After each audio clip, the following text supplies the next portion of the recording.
it's like this thing that it had to happen. I just wasn't sure exactly how to navigate into that space. Like I didn't know that many people who were doing it, and wasn't sure like about how to get there. So I actually was working at Phonathon. So I was one of the people who was calling people to ask them to give money to the school. And so that's actually how the connection I had to alumni engagement in that office. And so when the opportunity came, it was great for me because I was at that point still trying to figure out what I was trying to do. I was really trying to figure out what the next steps were. And so while I was working with Kelly and having the ability to travel and talk to a bunch of different alumni, I just realized that this thing that I wanted to do that was in the back of my head needed to be done now, and I couldn't wait to do it. And so luckily enough, I was able to then transition into start making movies. And the whole alumni engagement team was really supportive of that because we had a little family there, and they were really supportive of that. So since then, I've been shooting little videos, and that ended up getting me to the American Film Institute, where I recently just graduated and shot my film there. So it's been a great journey since transitioning into that now. Cool. Yeah, and Lauren and Evan, tell us a little bit about how you all got started, because you both mentioned basically you graduated, got in your car, drove to LA. Then what happened next? Yeah, for me, it was a little bit of a meandering road. I knew that I wanted to work in entertainment in some capacity, and so actually during my spring break senior year, I instead of like going and doing something fun, I went to LA and did a bunch of like interviews, and ended up getting a job at WME, which is one of the big agencies, just in the mailroom there. And I lasted there about 3 or 4 months and just decided like I actually don't really want to be in the corporate side of things. And I had been a music major at William & Mary and had done like a lot of like theater. I didn't end up doing a double major because I couldn't make the credit hours work, but I was always very into theater. And so I decided I was just kind of what Omar was saying of like, all right, this thing that I've always wanted to do, which was to act, like I'm just gonna do it. And then like it's like I'm 22, I graduated college 4 months ago. If there's time to do it, it's now. And so I started, doing the classic LA actor thing of like got a job at a restaurant, auditioned, took class, that whole thing.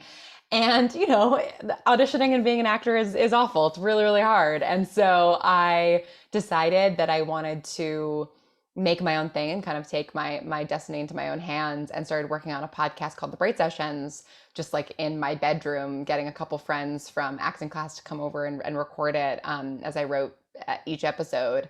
And then a couple years into it, or 2 years into it, I guess, Evan graduated and moved out there. And I instantly was like, hey, do you want to be the composer on this? Because actually we have ads now. And so we need ads music, and we need, I need someone to make the theme music sound good. Because we had done a double take a cappella together at school. And so I instantly tried to harangue him into doing work for me the moment he stepped foot in LA. It's funny. I remember it more as you graciously allowing me to do music on your podcast. That's good. That's the way it should be. Oh my gosh. Yeah. When I came out, it was like similar timeline to you, Lauren, just, a few years later. But, I came out very starry-eyed, literally, came from graduation, got in the car and drove here ready to, make music and whatever, take on the world, all very idealistic. And then you get here and you realize like, no one knows who you are. No, certainly no one's going to pay you to do it. Like why would they? You're 22, you know what I'm saying? And of course, you're coming out of William & Mary feeling very good about myself, whatever. And that, it's kind of a brutal wake up call. And then so I was so excited to get to work with Lauren, who I've known, she was one of my first college friends, and got to write music for her amazing Bright Sessions, and then many more after that. That's how I kind of got started. Yeah, nice. And would you talk a little bit about how you all found the inspiration for your work and the stories that you tell? Like what was the genesis of this project? Lauren, you said you just wanted to take your destiny in your own hands and just started writing a story in your bedroom and recording it with friends. Like, what kind of sparked the initial idea for you? Yeah, for me, it was really coming from a place of wanting to explore some of the things that I was feeling at the time. And it was sort of a perfect marriage of like having something to say about an anxiety disorder and panic attacks I've had for a long time, and then also just like wanting to make something myself. And at the time I'd been listening to Welcome to Night Vale, which is like one of the first really big fiction podcasts, and thought like, okay, like, and I'm sure Omar can speak to this, like making a web series or making a short film or anything is so hard, and you have to know so many things about so many different things, because there's, you know, the lighting and cameras, and I'm not a visual person, and like, you know, I just, it seems so daunting to me.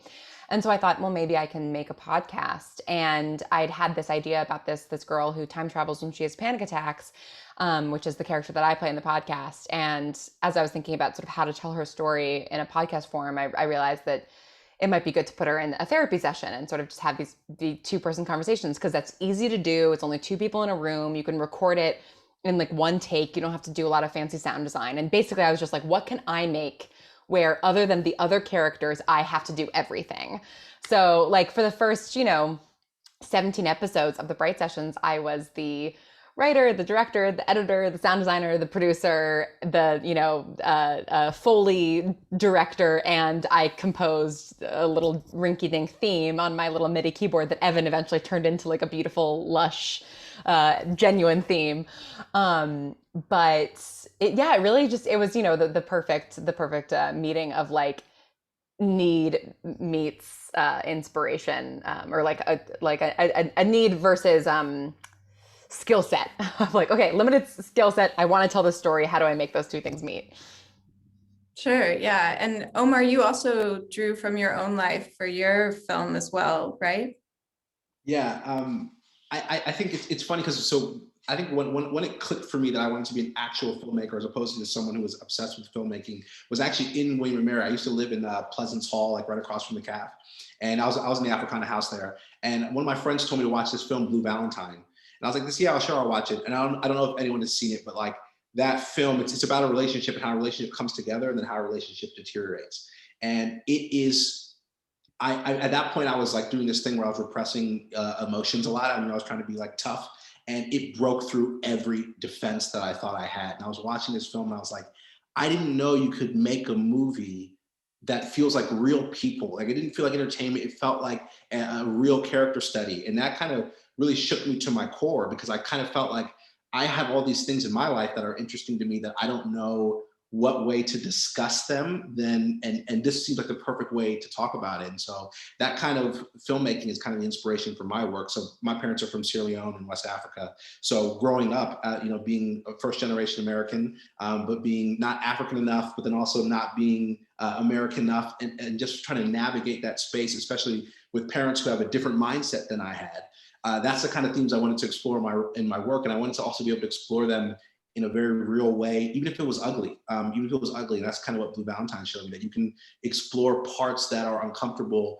And so for me, it's the reason I love making film is like, it's like literally like therapy sessions for me to write these characters. And it's of course based off characters that I really love and I'm trying to understand. But I also really respect, I just wanted to say, like, it's so exciting to hear your story, Lauren, because there's a while, like, so after I left William & Mary to start this job, like I bought a DSLR camera and I was like, I'm gonna make I'm gonna make films. And my first web series was online. I have since removed it because it's so embarrassing. Like it is so embarrassing, the skill set, but it was really just, like Lauren said, trying to figure out how to do this thing that I wanted to tell. And you know, of course, over time, studying people and learning, you get better and better. But at the beginning, it was just, I want to do this thing, and I'm just gonna like read things online and blogs and try to figure this thing out. And that's, you know, I felt the only way to do it, really. Totally. Yeah. I respect that so much. Like people will often ask like, well, how did you learn how to do all this stuff? Like, you know, did you go to school for like sound design or like audio? And it's like, no, literally YouTube tutorials. Like sometimes you just have to like get on Google and figure it out. YouTube is Yeah. wonderful. Taught me Great. everything I know about filmmaking. Yeah. And I'm just going to jump in and say, Lauren, like in some ways, I almost think the passion is necessary to make you learn how to do it well. You know, Totally. like I think sometimes people will ask like, oh, like, did you study music? And I'm like, I did, but that's not why I do it. You know, like it's, you know, what is that? Like, it's helpful, but that doesn't guarantee you anything. Like, you know, and so I guess, Omar, I was really resonating with what you said about having that kind of transcendent experience in art, right? And I think it's those kind of larger than life moments that break through. For me, it was always in music, that really kind of rocked my world. And it's this like goal that I find myself reaching for. I was like, man, can I capture one of those, moments of lightning and put it in a bottle, right? Can I write a song? Can I produce a moment? Can I score a scene? That's the connection to Lauren's work, that really makes me feel the way I've felt in these transcendent artistic moments. And for me, that's like a lifelong goal that I'll keep chasing. That's the inspiration. Totally.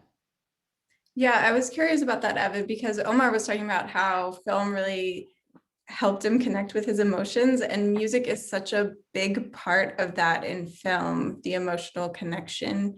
So could you talk a little bit about how you add that piece to film or podcasts? Yeah, absolutely. It's a balance there, especially because you have to know what you're doing and the role you're playing, right? Music, in my opinion, is like, it's kind of it's really the extra kind of spice to it. Like you need to not be in the way of anything else. Your goal is to only augment, only support, right? And there were plenty of moments in Lauren's work in particular, who I've worked with more than any other director, where the writing is so good, the acting is so good, like the best musical choice is silence. Like that would be the thing to do. There are other times where you want to add some pace, or you want to sometimes you want like a feeling of kind of a little bit, you want to be a little distracted. We want to just have small talk, and we want the music to feel like that, Then I think every now and then you get your like golden moment. Lauren will give me like a fight scene or something, which is like, I'm like, let's go. We get to go pull out all the stops and go nuts. But it always has to be in service of the story. And in the story, it's all about the emotional impact. Well, and I think what's interesting is like, because I think that that's true as a writer sometimes too, when like, especially I've had the great fortune of working with the same actors for like a long time on with like the same characters, with having like a long running show, and finding the moments where it's like, you know what, I can't overwrite this scene, like I just need to let them do their thing. So I totally know what you mean, Evan, but also I'm having the like reverse problem sometimes, where like, not every show can have full scoring on it. Like sometimes the budget just isn't there. And for 2 of the Bright Session seasons that we did, like we had like really robust budgets. And so Evan got to do these incredibly lush scores for these moments that I had written before I knew that we were going to have the bandwidth and the time to really score. And then hearing Evan's score on them, and I was like, oh my God, like this elevated these performances even more. Like my actors were already doing an incredible job, and now it's like way up here. And the challenge I now have is in shows that I'm writing, where like we don't necessarily like, either it's a very quick turnaround, or just like it's a smaller budget, or like or the show just like by its nature just doesn't support score. I find myself being like, is this going to work without Evan scoring? Like, is this emotional thing going to land? Because like I am writing it thinking it's going to have that treatment eventually. So it's a really kind of unique, like full circle collaboration, having Evan score scenes. It's really, really cool. Yeah, well, and talking about your collaboration with the 2 of you, you already had a relationship established, and in college, being in the a cappella group together.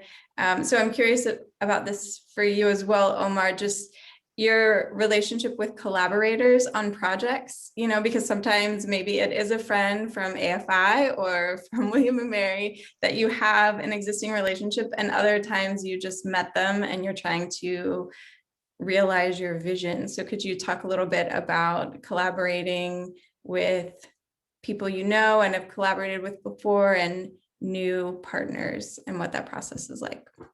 Sure. I was just smiling ear to ear when you guys were talking, because I can tell they have such a healthy collaboration, because they both are like this. No, you are the great one. You're the great one. And that's the beauty about collaboration, I think. For me, actually, the web series I actually wrote with a buddy from William and Mary, when we were just both trying to figure it out. And then afterwards, when I got to AFI, I think what you guys, the appreciation you guys show for each other is so important in collaborations, because the reason I came to AFI, like there was a time where I was like, I'm a do-it-yourself person. I'm just gonna kind of figure this out on my own. And I was doing these web series that, like I said, are now removed from YouTube and I was like, I need help. I need more people who are better at these things than even my, limited YouTube tutorial can teach me. So how can I find people?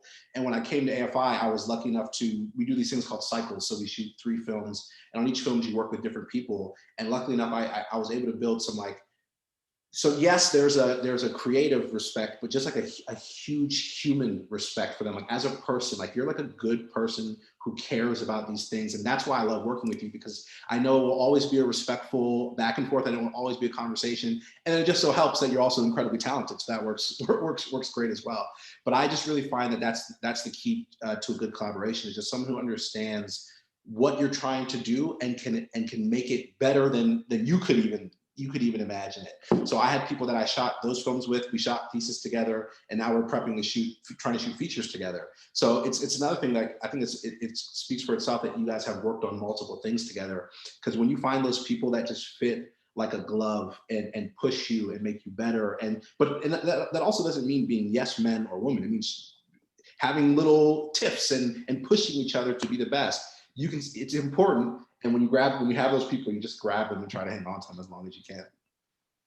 Amen. The thing I totally agree with is and I'm always trying to find that connection, like Omar was saying, even with someone I'm just meeting, right? Because if we can find that connection where we sync up, where we overlap, where we are speaking each other's language, that's when we can, make something powerful. Because if we're not on the same page, how are we supposed to make something that's going to impact someone? So I think, yeah, Omar said it best, like getting that human connection is A1. Yeah, I almost feel like anything that's good is actually like so many people coming together and understanding a shared vision and getting it across the finish line. That's just how I see it. Sorry, I didn't mean to cut you off once. No, not at all. No, I wanted to, yes, and you, and then just say that, this is two things. This is part of what frustrates me around the I know that they're a bit of a tough person, or they're a little bit mean, but they're really talented. It's absolutely not. No, you can find kind people who are also very talented, and those are the only people you should work with. Hollywood has a little bit of a problem with that. And so don't ever, if you're coming into the industry, don't ever feel like you have to work with somebody who's mean. It's just not worth it. You can find somebody else who's talented. And also I think that Omar, what you were saying about I need to find people who are better at this than I am. I think that that's something that a lot of creatives have a hard time recognizing. And I respect that you recognize it so early. Because I think that I think I kind of had to go through the process of it before I can be a little bit of a I guess an extreme introvert when it comes to my work, where it's scary because you're also expressing this stuff that's so close to you, and it's scary to be that vulnerable with other people. But that's literally the only way to become better at your craft. Yes, you can definitely consume, a lot of art, and think about the art that you're consuming. That's a great way to become better. But if you are just sitting alone and working on your music or your film or your podcast or your book or whatever, just you, and just trying to become a better writer, director, musician, whatever, you're never going to grow unless you put other factors into that. And that's where collaboration is so necessary. Yeah. Well, and so you all mentioned that your friendships and from William and Mary, you two, obviously with the Bright Sessions. Omar, you mentioned your web series was done with the William and Mary friend. Are there other takeaways from William and Mary that you guys have carried forward into your careers? Yeah, it's funny, Evan, what you were saying earlier about it's not just about having studied the thing, it's about being passionate about it.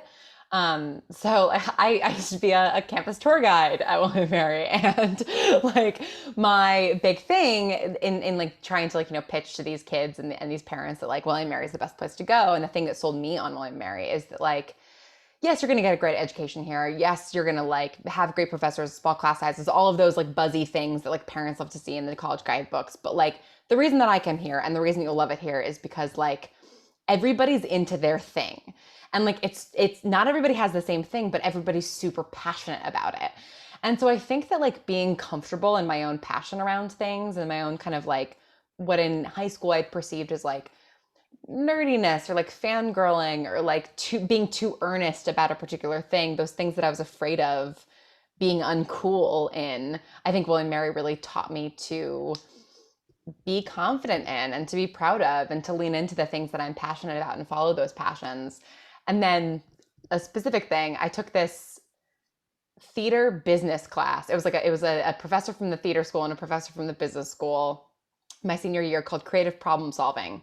It's exactly what it sounded like. It was like there were no really like concrete things like skills in it, but just like having to collaborate that consistently with people that like a whole semester in my senior year and talk about how we like solve particular creative problems was taught me a lot about collaboration and was like huge.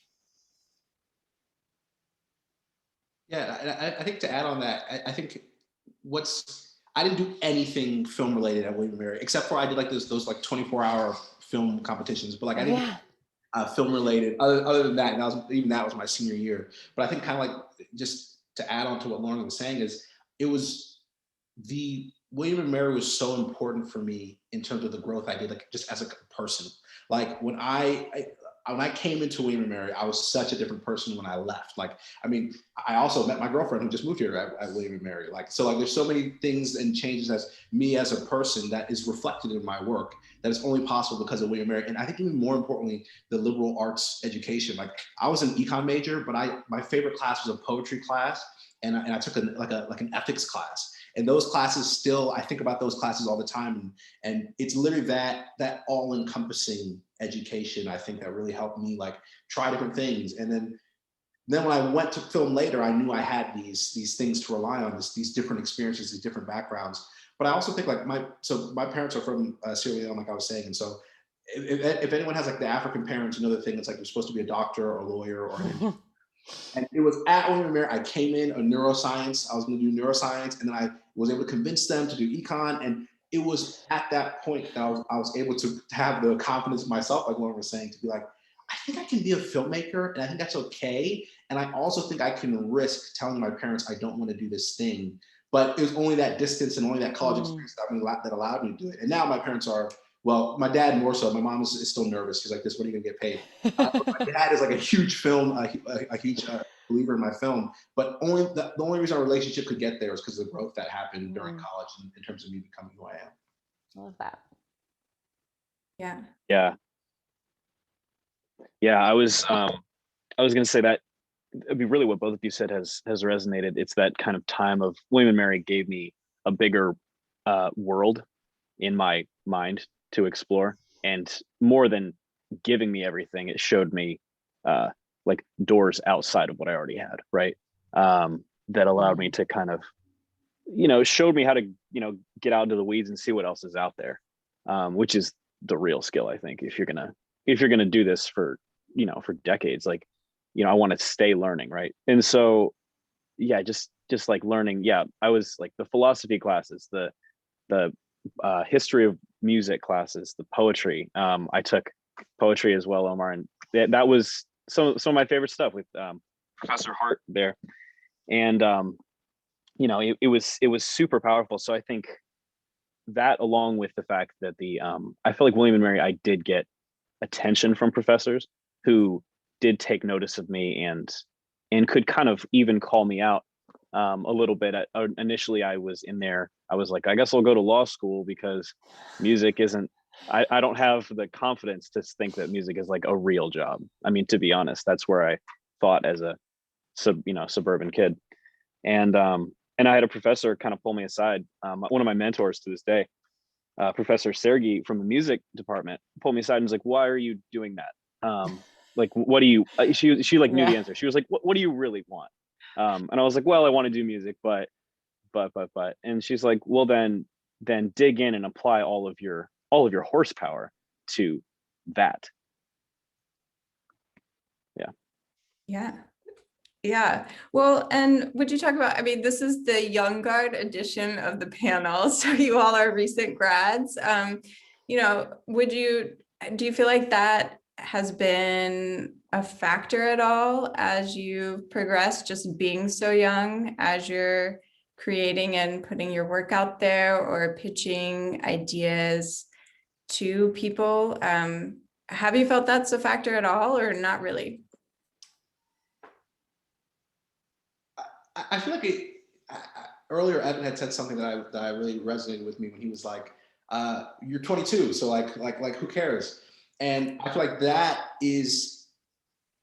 And by the way, I should also preface by saying, like, as a recent graduate of AFI, I'm very much just starting my career like as a full-time director and figuring that out. But even now, like, I was lucky enough to get management, and the big thing that me and my manager talk about is like, you are just some guy who just came out of film school. And so now we're trying to figure out ways to get people to, he's like, "Yes, I believe in you, clearly, you know, that's why you signed me, but how are we going to get people to take a chance on you and get people to take a chance to believe in the ambitions and the skill sets and everything that you have?" And I think, I don't know if we'll get to it at some point, but I think like the biggest thing is that I don't think it's as romantic or I should say this: if you have a romantic mindset about going into Hollywood or going into entertainment at all, I've already found that it's not nearly as romantic as you think it is. It's much harder than I think even I thought. Even I thought when I first entered into it, and it takes what everyone was talking about earlier, this immense passion that the amount of doors that are closed, it doesn't matter. Like, I'll just find a new door, or I might go through the window. Like, I'll find another way to make this thing happen. And I think that is something that I do think that, you know, it happens because of age, but I think the industry is tough in general. But, you know, being a young kid full of ambitions doesn't necessarily lead to box office receipts, or doesn't to a financial investment. And that's the thing about entertainment. It's like art meets commerce. So I think that's the big thing being young is understanding that you are no one, and that's not even a bad thing. In fact, in some ways, it's empowering because you have nothing to lose. Just go for it. But no one will open that door for you and usher it into you. So I think that's something that I've had to come to terms with, and actually is like freeing when you think about it that way. That's so well put. Like the idea that you're just like some guy. Like that is very much, I think it's also dependent somewhat on like the medium that you're entering into. Cause like certainly when I was, you know, acting or like making friends who were my same age, who were in TV and kind of going through the traditional TV pipeline, they were encountering the same thing where it's like, you're young, they don't know you yet, you haven't proven yourself. But having come up in fiction podcasts myself, which is like, it's sort of newish media thing. I mean, it's like, it's what is old is new again, right? It's radio dramas, but we're doing it again.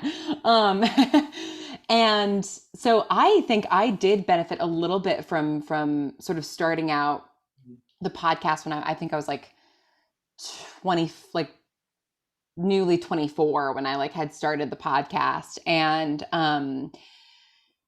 you know, it was like the passion. It's also so much about just like timing and these things that you can't anticipate. Like all of a sudden this door way over there is open and you have to run toward it and like, you know, just kind of figure it out. And so I think I got really lucky in timing and sort of fiction podcasts becoming a bigger thing in 2015 when I was first starting out. And so then, because everyone else in the space were mostly men, mostly white men in their like 30s, 40s, and 50s, it was like I was the shiny penny. And so I was like the cool thing, the cool young thing to like, you know, be like 30 under 30 and like, you know, to sort of want to invest in because I was like this young upstart voice. But that I think is only because I was starting in a young upstart medium. You know, so it's like if you're coming out and you figured out a way to like make a TV show through TikTok, like absolutely your youth is going to help you.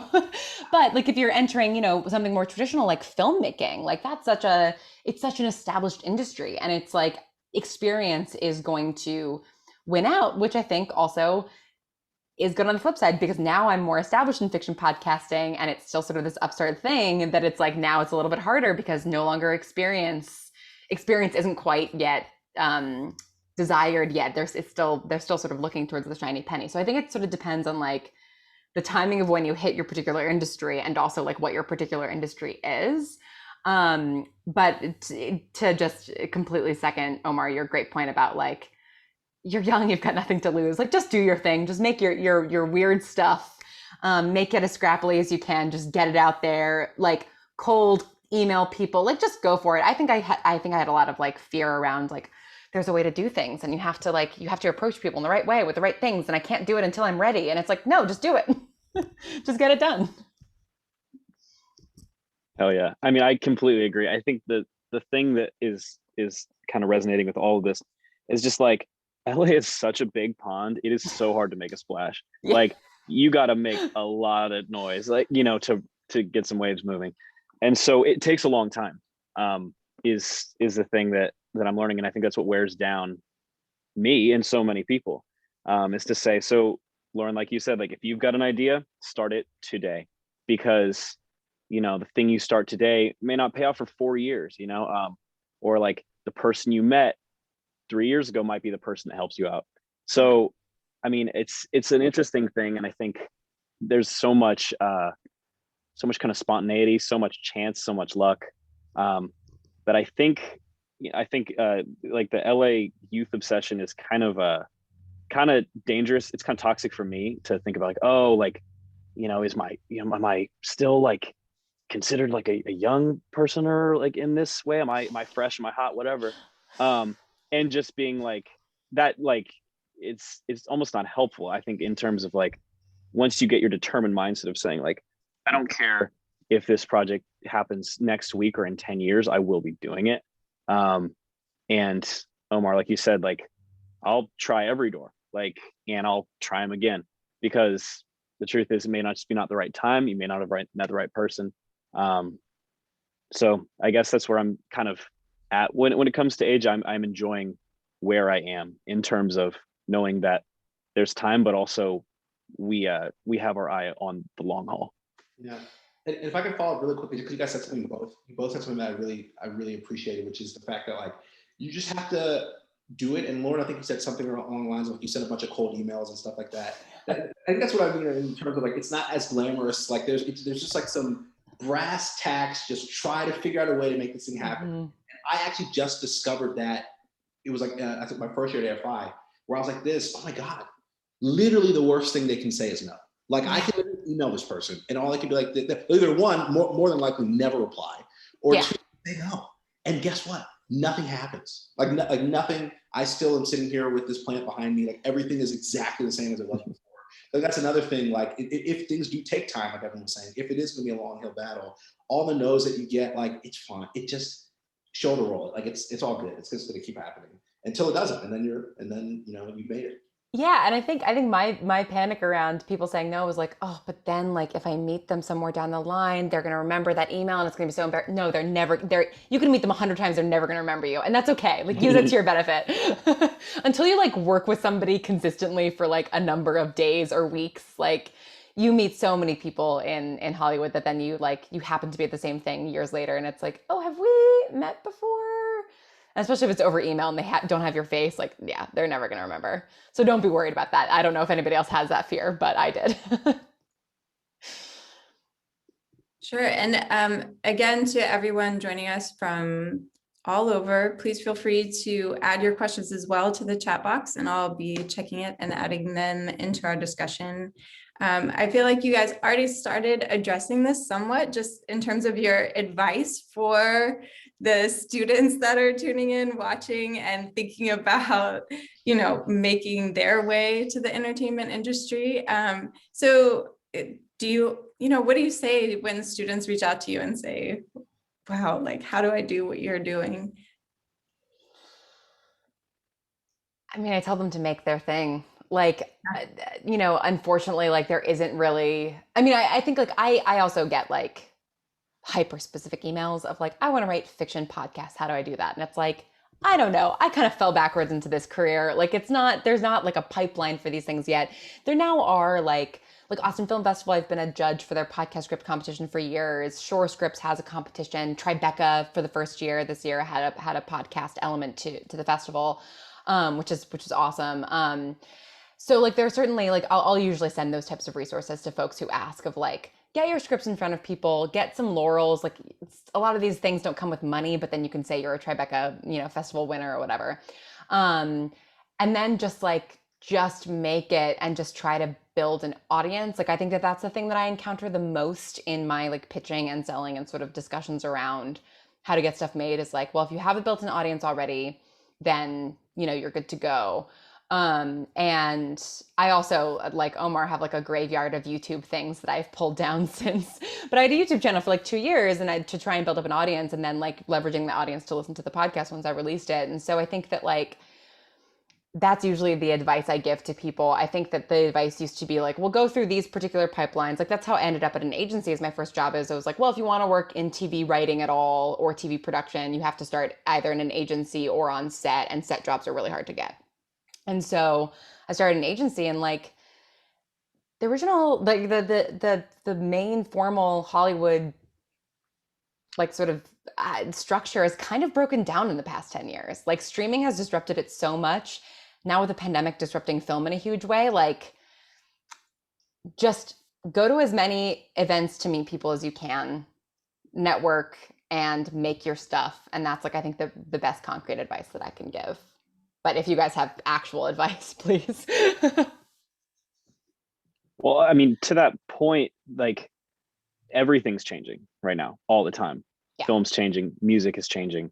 And so with that, like jump in the pool, like get going.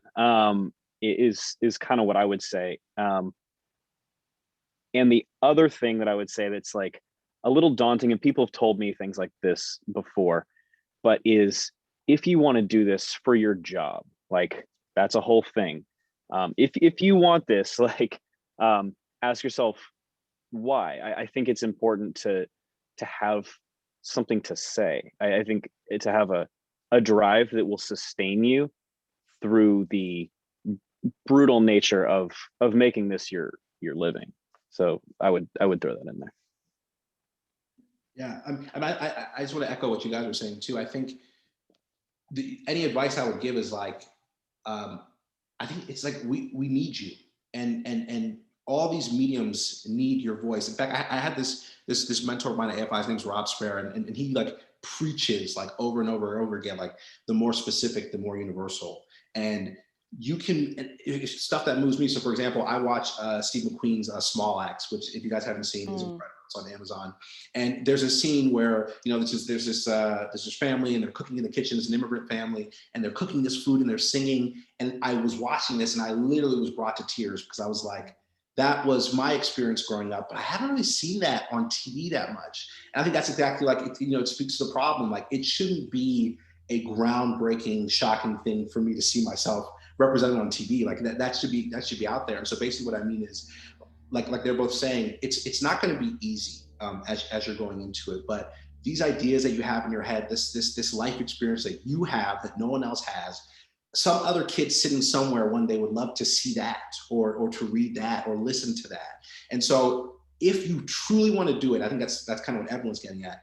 It's going to take a lot of work. It's going to take time. Things are not going to be guaranteed, and it's going to be stressful, and it's going to be rough. But if you truly want to do this, and you're truly doing it for the right reasons, I mean, one, that's a commitment you're making to yourself that like, I'm going to go through this and do this. So keep that energy up. And at the end of the day, like, just try to make things that are impactful to you and that you want to see. And then eventually, I think as we see with the industry changing, things start to open up to allow those things to come through. So I think the biggest advice that I wish I knew, and I think needs to be told more, is like, just know it's an uphill battle. Like, once you know that and get over that, it's all good.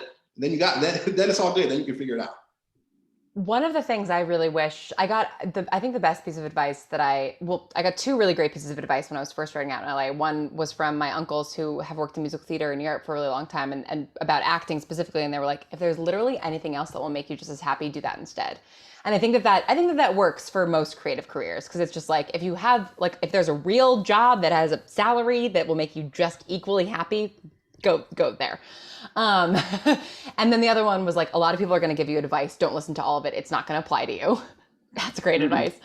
And then I think the thing I wish I had been told, and that I'm still struggling with now, is that, and maybe this is not true, but I don't know, even talking to friends of mine who have had even greater success, like, you're never going to feel like you've arrived. You're always going to feel like you're earning your spot, and that feeling kind of never goes away. And I increasingly suspect that the people for whom it does go away have lost touch with reality a little bit, and have stopped learning how to be better artists. And so if you are consistently challenging yourself and being passionate about the stories that you want to tell, you're never really gonna feel like you've arrived. And that's hard and it's uncomfortable. And like, it's something I'm still reckoning with, but something I wish that I'd had like a little bit of upfront advice about. And just to hop in, because it's such a beautiful thing to do that, to remain growing and to remain telling stories. Like, I think that's maybe what all this centers on. Is like, it's an uphill battle. Yeah, it's hard.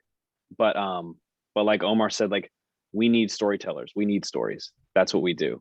And it's a worthwhile struggle. And once it's something I really work on, is to say, like, making it is a moving target. Yeah. But learning to be happy and learning to keep going is I think what it means to be the life of an artist.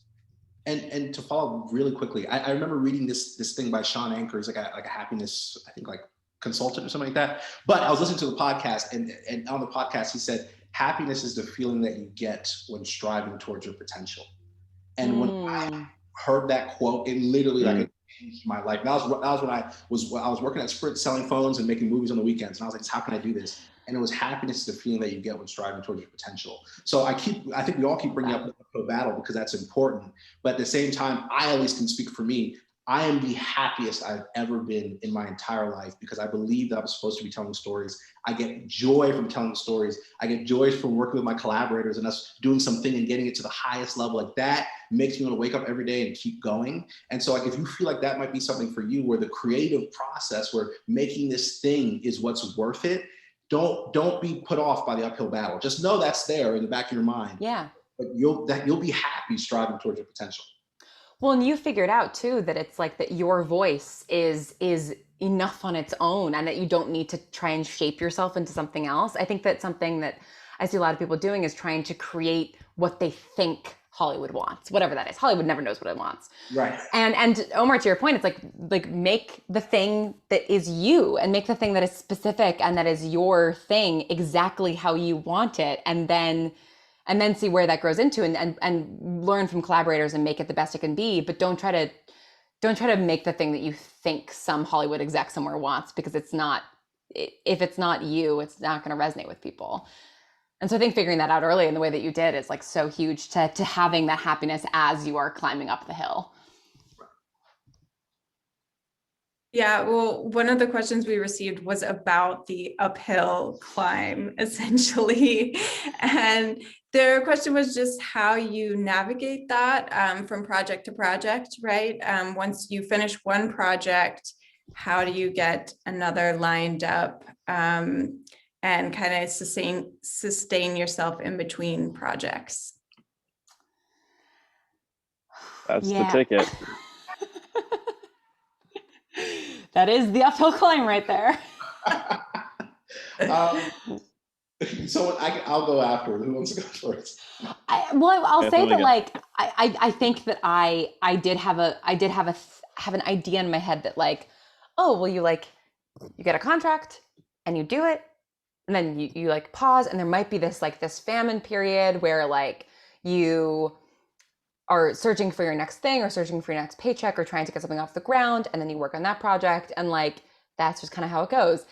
And it's like way more chaotic than that, at least in my experience. Like, projects overlap, and sometimes you're experiencing famine while you're working on 9 different things. And it's like, because like everybody's late on their invoices. Like, that's another thing. Like, don't expect to be paid on time from any big Hollywood corporation. And like, I think that in terms of, this is something that like this year especially, because now like it's like I turned 30, I moved into a bigger place. I'm trying to have a little bit more work-life balance, especially like coming off of the past year of just like being locked into my house and only working all the time, and sort of having that be a reflection of the past 6 years of like building the career that I've built, such as it is.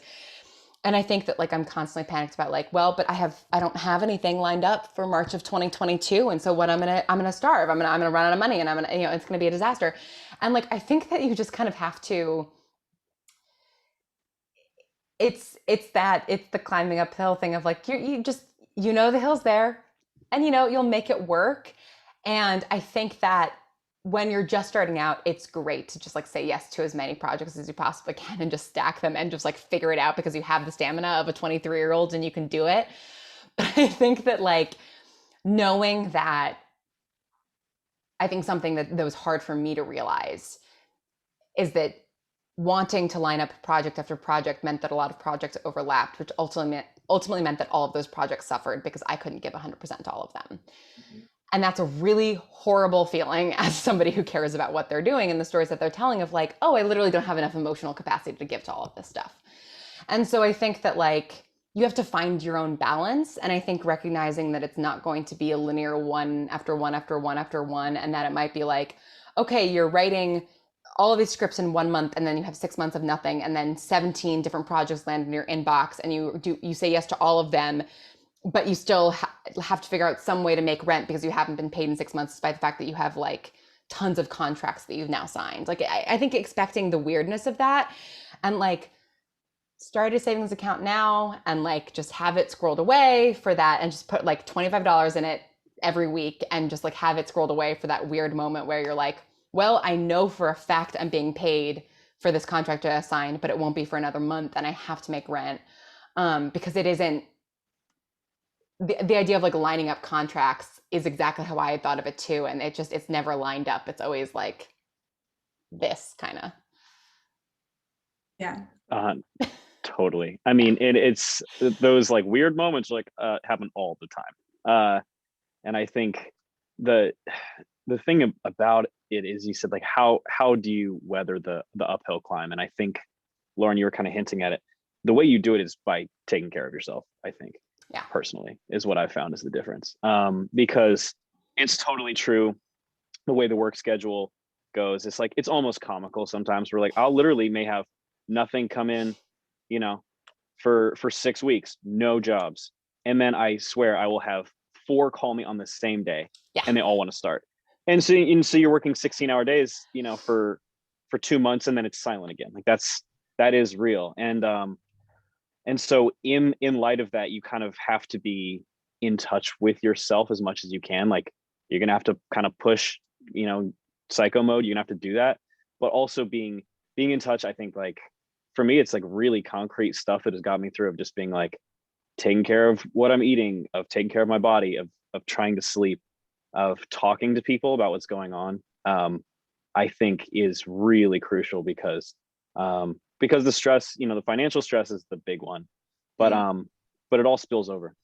Yeah, I think there's a couple of things I want to say about this, and you guys are speaking to it so beautifully. But Evan, you had said something earlier where you said it may not come until later, and I think that's another thing. Like I've had certain gigs where like I met this person 2 years ago somewhere, and then they just remembered me and just called me, and now they're doing this. And I think also the same mentor, Rob Sparrow, who I was talking about earlier, he says like you need a 5-year plan to, you know, to direct your first feature film is how he does it. And like this, the thing is, most people think their 5-year plan starts when they graduate AFI. He's like, it actually starts today. Like it starts when you first get here. Your clock is already ticking, so already start setting up and looking ahead. So that's some advice too. Like if you're going to go into this thing, like already start planning for those in-between periods of money, like Lauren's saying, having a savings account, or already start planning for trying to figure out what you can do in between. Do you have a flexible side hustle that you can do in between to make money? Like all these things are like real thoughts. And I think planning is so important in terms of like having a backup plan. But then I think the second piece of advice I heard from someone once was like, don't be afraid to be creative in the ways that you get money. So like if you're in that time in between, like I'm a writer director, but I first AD as a time in between. Like I've done other things, you know, in between to just make it happen, and also sending emails to people, checking in. Hey, is this gig still available? These types of things. Don't be afraid to think outside of the box to try to find some flexibility financially, because I think you'll need it. But it's like they both were saying, things actually come. Like you'll get emails, and you'll be surprised that you get emails and someone wants to give you a job. But like, as long as you do good work, you do as hard as you can, and are thinking about being creative ways of getting it done, I think things come and end up working out for you.